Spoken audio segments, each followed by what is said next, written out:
You ask Tiger to calculate. This deals with the order of operations. The final result is 31.99.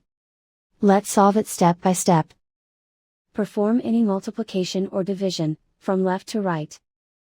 60 over 360 equals 0.167.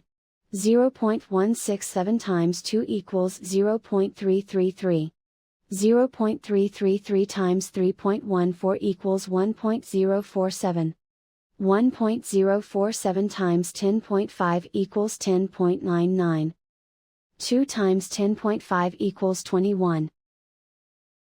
Calculate any addition or subtraction, from left to right. 10.99 plus 21 equals 31.99. And so the final result is 31.99.